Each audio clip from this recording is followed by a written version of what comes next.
¿Cómo andamos a esta hora de la noche? Los últimos informes del coronavirus. Bien, en primer lugar, nosotros siempre hacemos los reportes que nos hace llegar la Organización Panamericana de Salud, la Organización Mundial de la Salud, para no estar dando datos si no son oficializados por los gobiernos y pasa por el filtro de esta organización. Ya con esos datos ya llevamos a más de 160,000 casos y más de 6,400 fallecidos, y tenemos más de 141 países que están siendo afectados en este momento. A nivel de nuestra América tenemos 27 países que presentan al menos un caso y llevan más de cerca de 50 fallecidos.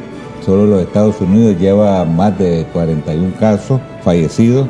Luego tenemos a nivel de Centroamérica, del área del SICA, la región SICA, donde tenemos en este momento solamente 3 países que no han presentado un caso confirmado y tampoco fallecido, que en este es Belice, El Salvador y Nicaragua. El resto de los países han presentado al menos algún caso y tenemos 109 casos con 2 fallecidos hasta este momento. En Costa Rica tenían registrado 35 casos sin fallecidos, Guatemala 2 casos sin fallecidos, Panamá 55 con un fallecido, Guatemala con un fallecido. Sí. Y República Dominicana 11 sin fallecidos, y Honduras pues que ya llevaba, tenía 4 casos y no tiene fallecidos en este momento de los que están registrados, hasta el día de ayer. En este momento no, hasta el día de mañana estaremos dando ese reporte. En realidad, a nivel del mundo, pues esta pandemia que fue declarada el 11 de marzo por el director general de la Organización Mundial de la Salud, él mencionaba, el director, de que hay que tener la calma, paciencia, y que esto no implica de que tengamos que tomar otras medidas fuera de las que ha venido recomendando la Organización Mundial de la Salud. Además debemos de ir cumpliendo con todos los protocolos que están establecidos en términos preventivos, en términos de la detección temprana del caso para salvar vidas, contener el caso y así evitar que se nos vaya diseminando.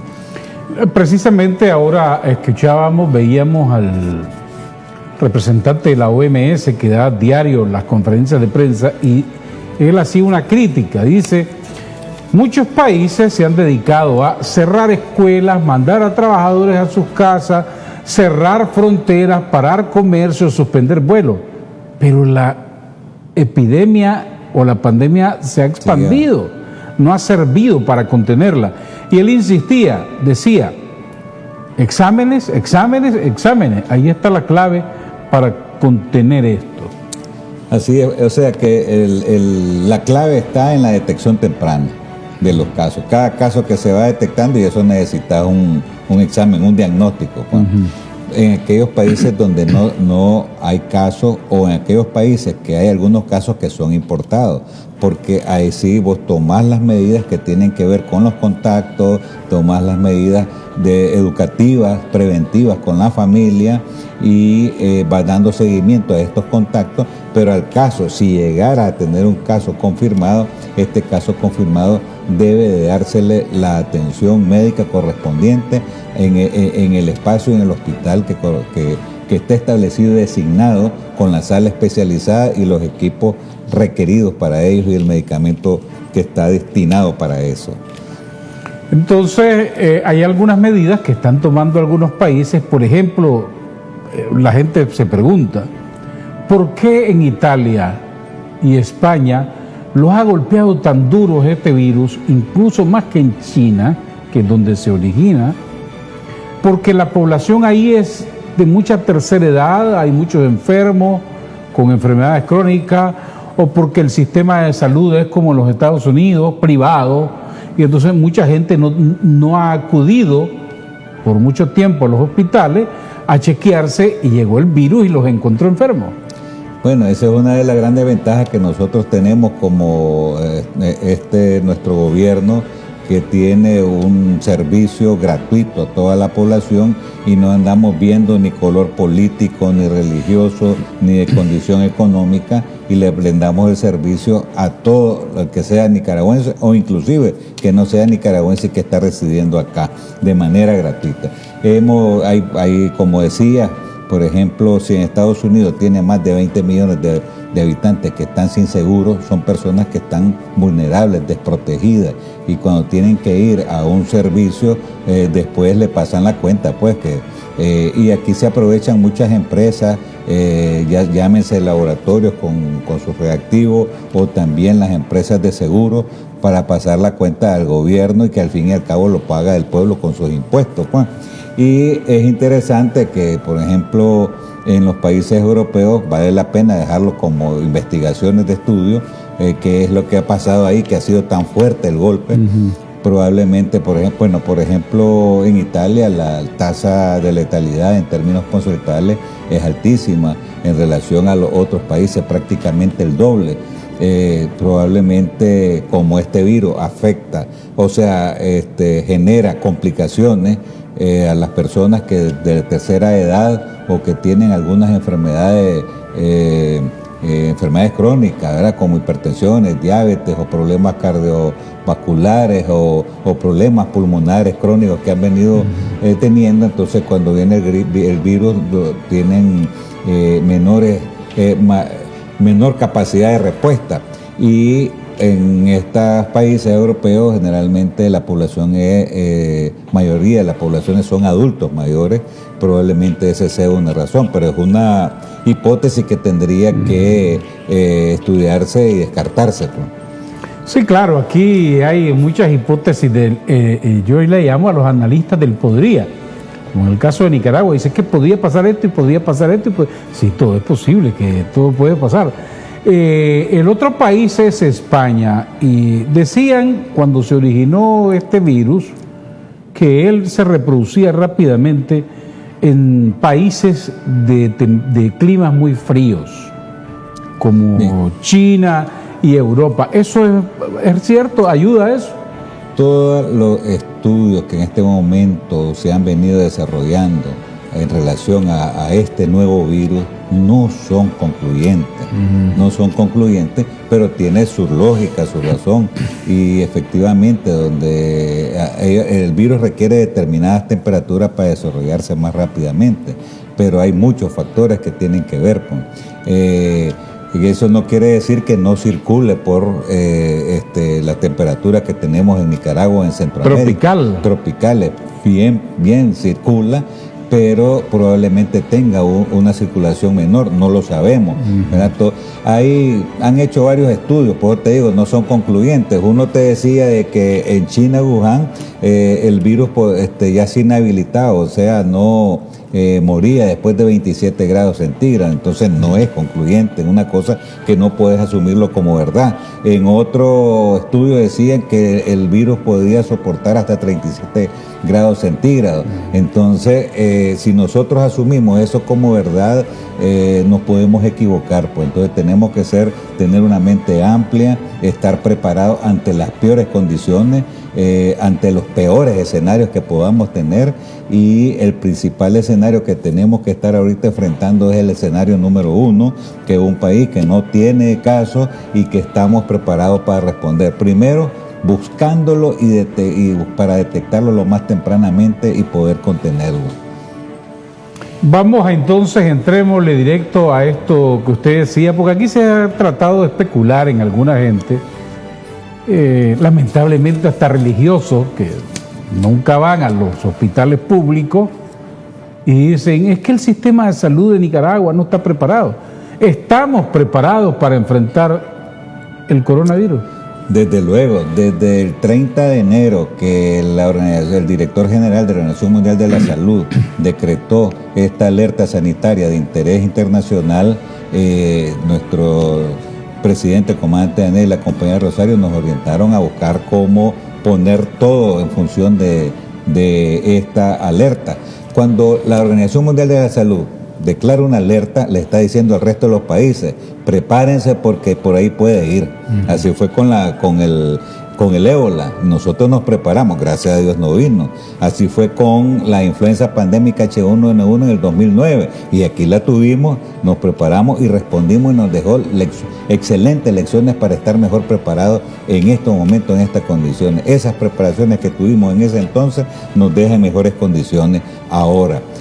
Por eso es que nosotros hemos venido trabajando desde los puntos de entrada, fortaleciendo la vigilancia que siempre hemos mantenido ya enfocada al coronavirus, como también la atención que debemos de darle a las personas que las podamos detectar como enfermos.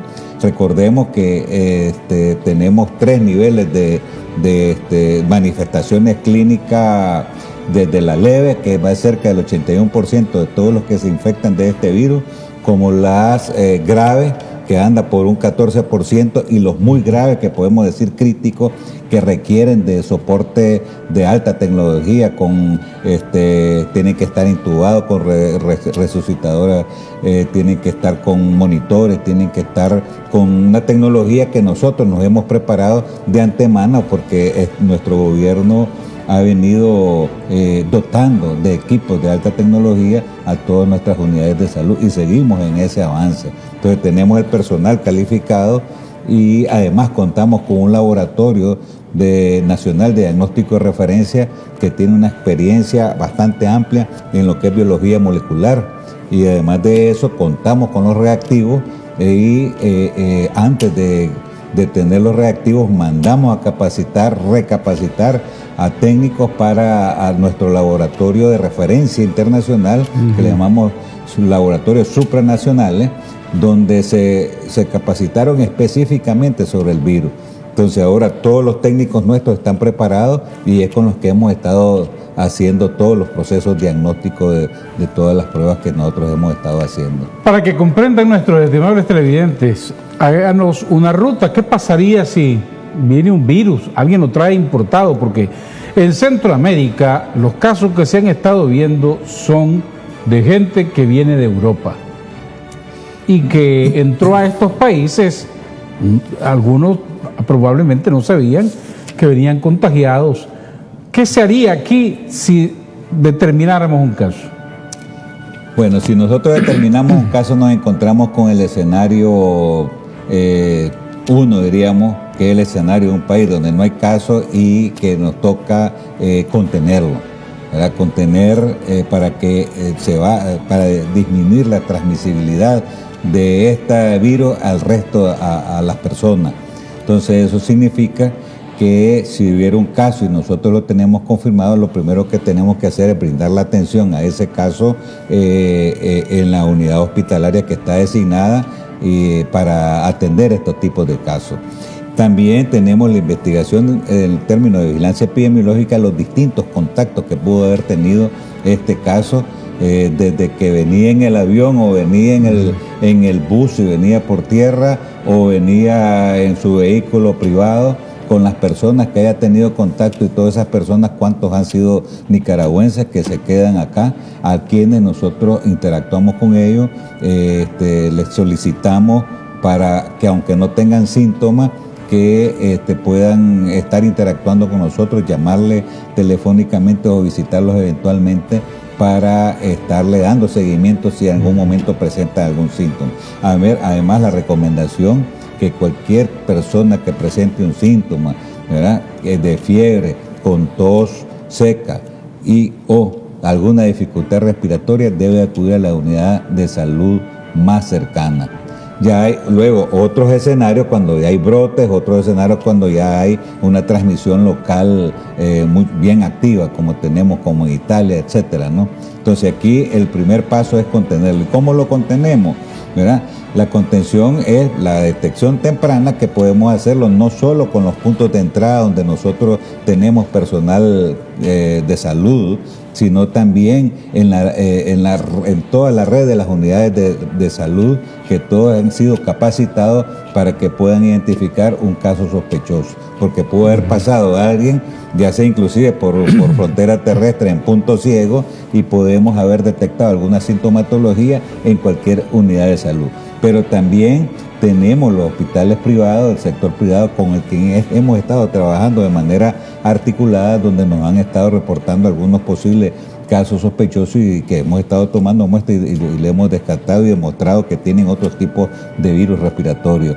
Entonces, tenemos un modelo de salud familiar y comunitario donde está el equipo de salud con una red comunitaria donde en muchos otros momentos lo hemos demostrado, en el tiempo del cólera, en el tiempo de leptospiras, en la lucha contra el dengue, en el mismo influenza, pandemia que tuvimos, donde pudimos salir adelante en la visita casa a casa donde era necesario, en las medidas preventivas. Aquí la clave es centrarse en las medidas preventivas que son determinados mensajes. Y esa desde clave. el hogar podemos prevenirlo. Exactamente, yo creo que ese es uno de los elementos claves, desde el hogar, en las escuelas, en las universidades, en los centros de trabajo, en todas las áreas donde nosotros nos encontremos, podemos aplicar estas medidas preventivas que contribuirían a que no haya una diseminación de esta enfermedad de una manera tan tremenda como en otros lugares. Es una ventaja para nosotros tener una población mayoritariamente joven frente a este virus,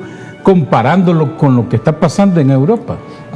Así es, y lo hemos visto, por ejemplo, todos los estudios que han hecho allá, decían, bueno, si la mortalidad, por ejemplo, la mortalidad la ves altísima en los mayores de 80 años, un poco menos altísima, te digo, arriba del 15%. Menos alta, pero alta en los de 70 a 80, que puede andar en un 8%, y así va disminuyendo hasta llegar a los de 30 que andan en 0.3%, en los menores de 14 años que en cero mortalidad. Entonces algunos dicen, ¿y por qué los niños? ¿Qué pasa con los niños? No es como la influenza, que la influenza afecta de manera grave a las edades extremas, tanto a los niños como a los adultos mayores. En este caso parece que se enfoca más hacia eso. Yo creo que falta mucho que estudiar este virus para conocerlo mejor, caracterizarlo mejor. Algunos estudios que han demostrado de que en los niños que no han detectado la incidencia es bajísima, y algunos casos pues son una sintomatología muy baja. Todavía falta investigar sobre ello, pues cómo es, si es porque tienen unas defensas en mejores condiciones. Hay muchas hipótesis que todavía tienen que aclararse. Por eso es que no podemos dejar estas investigaciones como la mera verdad y como algo concluyente, sino tenemos que tomarlos como referencia para así poder ir avanzando en el conocimiento y prepararnos mejor ante la situación que se nos presenta. ¿Cuál es la diferencia que existe entre este virus, coronavirus, y el H1N1 que tuvimos hace varios años? Bueno, el coronavirus, el H1N1 afecta principalmente a las edades extremas, donde hay más complicaciones. El coronavirus tiene, las complicaciones se presentan más en las edades de los adultos mayores. La transmisibilidad es bastante parecida, y la mortalidad de anda más o menos un poco más alta, menos alta que los MERS y que los SARS, ¿verdad? Pero anda más alta que la influenza. Claro que en la influenza nosotros tenemos varias armas, además de las medidas preventivas. La arma fundamental es que aplicamos una vacuna, existe una vacuna que año con año le estamos aplicando en relación a la influenza, que te protege contra estos virus, influenza B, H1N1 y H3N2. Entonces todos los años, y hemos venido ampliando la cobertura a la población. Cuando se inició apenas dábamos tal vez unas 40,000 dosis, ahora hemos llegado hasta aplicar hasta 1 millón de dosis en un año. Entonces, y siempre priorizando a las poblaciones más vulnerables, de más alto riesgo, desde luego, que son los que pueden fallecer, ¿verdad? Como este coronavirus a los adultos jóvenes prácticamente les puede dar una sintomatología como cualquier gripe, y ya pasó, resolvieron, ¿verdad? Pero las medidas preventivas son claves, aunque a mí no me vaya a dar con manifestaciones graves, pero yo puedo transmitir el virus a una persona que es un adulto mayor, y por lo tanto las medidas preventivas son claves para no transmitir este virus a otra persona que sí le puede afectar de una manera muy severa, ¿no? Precisamente, si bien es cierto que el virus está afectando a las personas de mayor edad y sobre todo a aquellos que tienen enfermedades complicadas como la diabetes, problemas del corazón, hipertensión, también cuidándose, tomando los medicamentos adecuadamente, como se los manda el médico, también podrían evitarlo. Claro, eso es bien importante en este caso porque como afecta principalmente a estas personas de enfermedades crónicas, hipertensos, diabéticos. Imagínate un hipertenso que no esté tomando sus medicamentos como debería de ser, está en una condición más desfavorable para enfrentar este virus. Eso es una recomendación muy sustantiva y nosotros hemos revisado para garantizar los medicamentos que corresponden a los crónicos que tenemos en todo el país para garantizar gratuitamente este tratamiento. Tenemos un censo de crónicos que cada día hemos ido mejorando y eso va a ayudar a que los crónicos tengan mejores condiciones para enfrentar estas situaciones. También recordemos que este virus, el coronavirus, afecta principalmente las partes bajas de los pulmones y como él se puede replicar hasta de 10.000 a 100.000 veces en la célula. Se introduce en la célula y ahí se reproduce, rompe la célula, la destruye y imagínate que lo mínimo que se puede multiplicar 10.000 virus saliendo a buscar otra célula para atacarla. Ahora, si fuera 100.000 a la vez, imagínate tantos virus saliendo y atacando tantas células. El organismo reacciona con sus reacciones químicas y eso produce un poco de inflamación y también al defenderse, pero también se afecta el mismo y eso afecta también bastante la parte del pulmón y eso afecta la respiración donde llevas el oxígeno, que va a llegar el oxígeno a través de la sangre a todo el cuerpo. Antes de irnos a la pausa, solo para aclarar que la gente con esto, que hay muchos mitos y muchas cosas que surgen, dice, es que el coronavirus se queda recluido en la garganta, entonces hay que tomar mucha agua caliente y ya eso está curado. Eso no es cierto.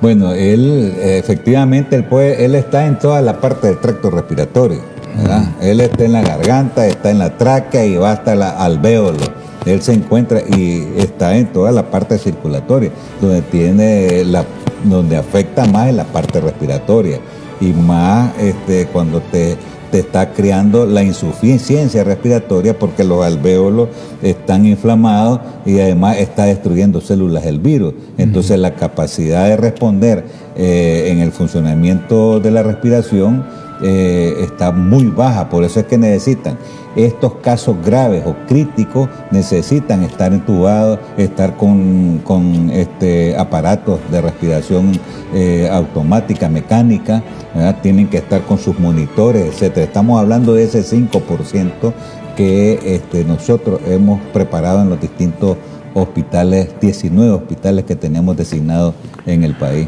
Bueno, hay que tomar mucha limonada, ahora que tenemos flota de mandarinas, tomar mucho refresco de mandarinas, eso ayuda para subir bastante la vitamina C en el cuerpo. Vamos, doctor, a las recomendaciones. Yo le decía que es cierto que hay que tomar mucho cítrico, limonadas, mandarinas, ahora que tenemos en flota, eso ayuda mucho a subir la vitamina C y a reforzar el sistema inmunológico del cuerpo. Las recomendaciones.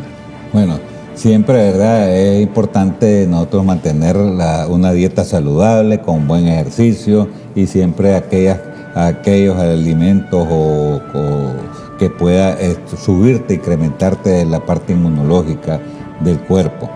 Los mensajes claves que nosotros tenemos que insistir para poder estar preparados no solo para el coronavirus, sino para cualquier virus respiratorio, inclusive para otras enfermedades que pueden ser bacterianas. Por ejemplo, el lavado de las manos. Cómo desarrollar cada día más el hábito del lavado de manos, pero de una manera frecuente. Porque generalmente en la mañana nos lavamos las manos y a veces unas 2 o 3 veces en el día, pero debe ser frecuente. Ese lavado de manos frecuente debe ser con agua y jabón. Solo con agua y jabón es suficiente. Si hay una empresa que puede poner alcohol gel o un supermercado o un banco, está bien que uno llegue ahí y se lava con alcohol gel, pero aún con el alcohol gel, cada tanto tiempo hay que lavarse con agua y jabón. Pero el agua y jabón es la clave. ¿Y cuánto tiempo debes de hacerlo? Al menos 20 segundos. Al menos 20 segundos es lo que recomienda la Organización Mundial de la Salud. Si puede lavarlo más, pues está bien. Pero con que al menos 20 segundos es contar de 1 a 20 para que y lavársela adecuadamente. Que lavársela entre las palmas de la mano, el dorso de la mano, entre los dedos, puede hacerse rotaciones entre cada uno de los dedos y llegar hasta la muñeca. ¿Y cuándo debe hacerlo? Hombre, antes de comer, después de ir al baño, cuando ando en la calle o en el trabajo y regreso a mi casa, debo lavarme. Al llegar a la casa, lo primero que debo hacer es lavarme las manos, y lo más frecuentemente posible, porque así vamos a evitar a que podamos contagiar a alguien. Si estamos enfermos, ya sea por diarrea, hay que estarse lavando frecuentemente. El otro elemento clave es cuando uno vamos a toser o estornudar, debemos de cubrirnos la nariz y la boca con el ángulo interno del codo. Y así nosotros podemos, al estornudar o al toser, todo el flux, las gotitas que llevan el virus, puedan irse hacia abajo, hacia el piso. Uno puede hacerlo con pañuelo, pero lo que recomienda la Organización Mundial de la Salud, si lo haces con pañuelo, es un pañuelo cada vez que debe ser pañuelo desechable y cada vez que lo usas debes de botarlo. Pero recomienda el ángulo interno del codo. Entonces, si eso es lo que puedo hacer y lo más económico y barato, que no voy a gastar nada, y uno es crear el hábito. Para crear el hábito no es fácil. Tenemos que estar diariamente, dicen que si nosotros lo repetimos diariamente, a la vuelta de 21 días queda bien fijo ese hábito en la persona. Y así, cuando nosotros tosemos de esa manera, no nos contaminamos las manos, y cuando vayamos a tocar cualquier objeto que muchos tocamos frecuentemente, un lapicero, un folder, el teléfono, etcétera, no lo vamos a contaminar, y por lo tanto no vamos a transmitir esa enfermedad a otra persona sana. También la otra medida que tenés que tomar en cuenta es limpiar las superficies de objetos que tocamos frecuentemente, como la campana que tenemos acá, la superficie del escritorio, de las mesas del comedor, el teclado de la computadora, el teclado, el mouse, todas estas cosas que frecuentemente tocamos debemos de estarlas limpiando frecuentemente. Las manecillas de las puertas, las agarraderas o barandas de los teléfonos, los teléfonos, exactamente. Entonces, inclusive los juguetes de los niños, también tenemos que estarlos limpiando con frecuencia. También recordemos, como este es un virus que afecta principalmente, o sea, que complica su enfermedad a las personas adultas mayores o que tienen enfermedades crónicas, debemos, si yo trabajo en una determinada institución, en mi trabajo yo debo identificar las personas que son adultas mayores, porque así yo, o en mi casa, o en cualquier área donde nosotros estemos, en mi casa, para cuando si yo me llegara a enfermar, yo tener el cuidado de guardar la distancia de al menos 1 metro o más para no transmitirle, tener todos los cuidados que corresponden para que esta persona no se infecte y no se enferme, pues no se contagie. Entonces los adultos mayores, sobre todo aquellos que son hipertensos, diabéticos, con enfermedades del corazón o enfermedades pulmonales, respiratorias crónicas, ¿verdad? O con cáncer, estas personas ellos tienen que extremar más las medidas preventivas, más que un joven. Al joven le da y pasa bastante bien, pero un adulto mayor se puede complicar, ahí puede llegar a ese 5% que estábamos hablando. Ahora, si un enfermo con síntomas respiratorios en mi casa, no debemos compartir los utensilios, la cuchara, los tenedores, el vaso, el plato. Esa persona enferma debe tener su vaso, su plato para uso exclusivo de él, y se lava con agua y jabón y no hay ningún problema, pero siempre hay que tener el cuidado de que esté utilizando los utensilios exclusivos para esta persona, y así disminuye la transmisión. El no tocarse la cara es una cosa bien difícil. Si la voy a tocar, debo lavarme previamente con agua y jabón. ¿verdad? Porque de manera inconsciente nosotros podemos tocarnos hasta 70, 100 veces en el día de manera inconsciente sin darnos cuenta.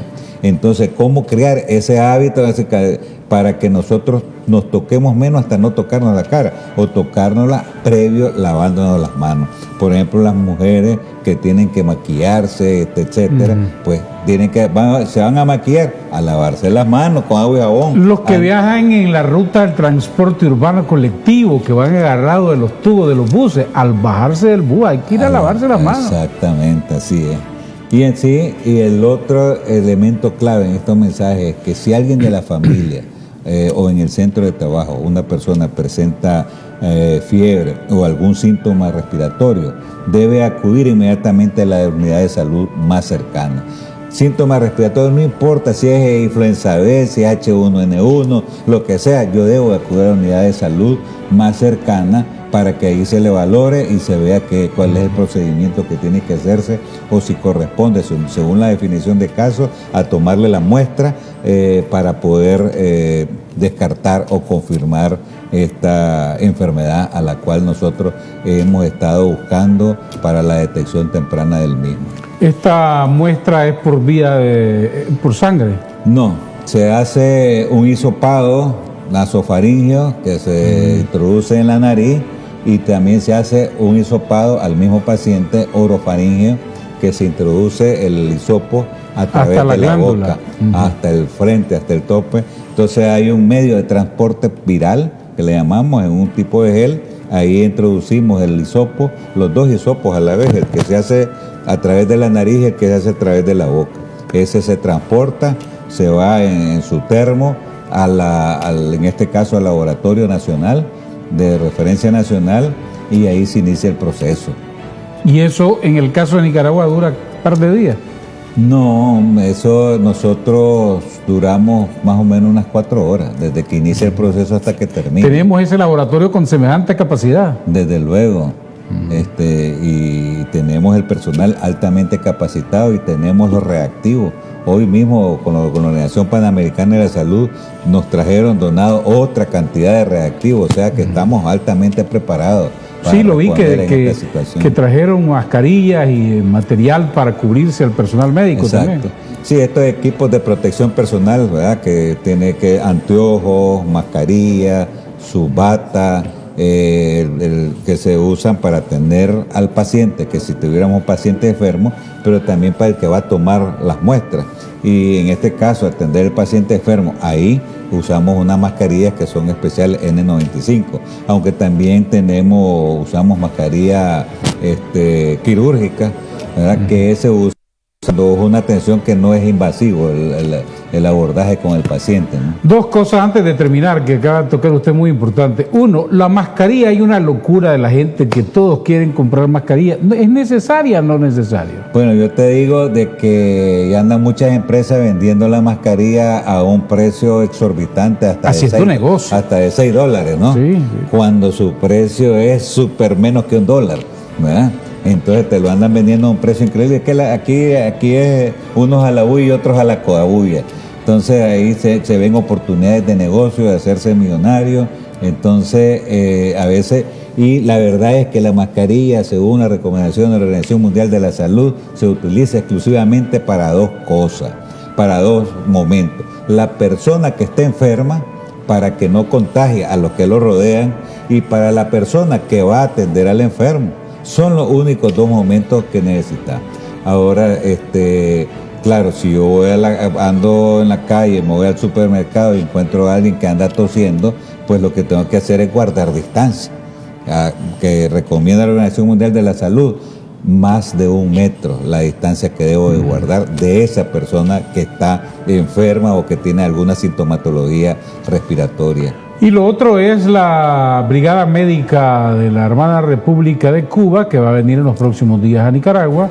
Vienen a colaborar con el Ministerio de Salud. Sí, bueno, recordemos que Cuba ha sido uno de los países que ha tenido un alto desarrollo tecnológico en lo que se refiere a medicamentos, a vacunas y una serie de productos de salud pública. Entre ellos tienen varios medicamentos que se utilizan para varios tipos de enfermedades. entre estos también el interferón alfa 2B, que varios medicamentos, alrededor de 22 medicamentos que ellos han probado en varios, inclusive con el coronavirus ahí en China, y han salvado, por decir, gente que podía haber fallecido, la salvaron y la recuperaron. O sea, el virus es cierto que no tiene un medicamento para curártelo así, pero sí para reducirte las enfermedades, la complicación de la enfermedad. Entonces, vos podés reducir la mortalidad francamente con estos medicamentos. Nosotros acá en Nicaragua pues estamos preparados con una serie de medicamentos, y para nosotros es una gran oportunidad tener esta visita de estos expertos, médicos especialistas, internistas, infectólogos, epidemiólogos, que vamos a tener el apoyo de ellos, donde vamos a conversar cómo estamos, dónde estamos, y podemos retomar muchas de sus experiencias que ellos han tenido en todos estos países, pues donde les han ofrecido, les han solicitado el apoyo, y a nosotros pues siempre son un hermano pueblo que siempre hemos tenido mucho cariño, mucho acercamiento. Para terminar, doctor, su exhortación a los estimables nicaragüenses televidentes: no caer en pánico, sobre todo no andar poniéndole mente a las noticias falsas, escuchar las noticias oficiales y estar con serenidad y con mucha calma en el hogar y bueno, en el trabajo. Lugar, que confíen en nuestro gobierno, que estamos preparados, ¿verdad? Y que no estamos viendo condición política, religiosa ni social. Nosotros atendemos a todo el nicaragüense solo por ser de nuestra patria, de toda aquel persona de cualquier parte del mundo que se encuentre en Nicaragua. Nuestros servicios son gratuitos y buscamos cómo dar la mejor calidad de la atención. El pánico es el que te crea caos, y hay alguna gente que quisiera, no vela por el bien común, no vela por las personas, mientras más, si quisieran ver muchos muertos, ¿verdad? Entonces, por favor, no hagan caso. Hemos tenido experiencia en otros años de personas que no quieren a nuestro pueblo, sobre todo a los más vulnerables, a los más pobres. Entonces consideramos siempre puedan preguntar a nosotros, escuchen las noticias oficiales. Todos los días a las 3 de la tarde la doctora Marta Rey está hablando sobre la situación internacional y nacional, y sobre las recomendaciones, las medidas preventivas, y también la compañera Rosario, nuestra vicepresidenta, que todos los días a mediodía está tocando temas claves, importantes, y los medios de comunicación que he visto por todos lados que está saturado de mucha información, muchas medidas preventivas. Y ahora que hemos venido trabajando, capacitando a los líderes de las distintas instituciones, inclusive público y privado, ¿verdad? Hoy estuvimos en la mañana con los directores y maestros del sector privado de las escuelas a nivel nacional, donde estuvimos hablando sobre ese tema, y hay una alta disposición y una alta preocupación de aunarse a este esfuerzo y tomar en serio para difundir estas medidas preventivas. Sumarse a la jornada intensiva de educación preventiva, que esa es una de las principales acciones que tenemos que desarrollar como pueblo, como familia, como gobierno, todos como nicaragüenses.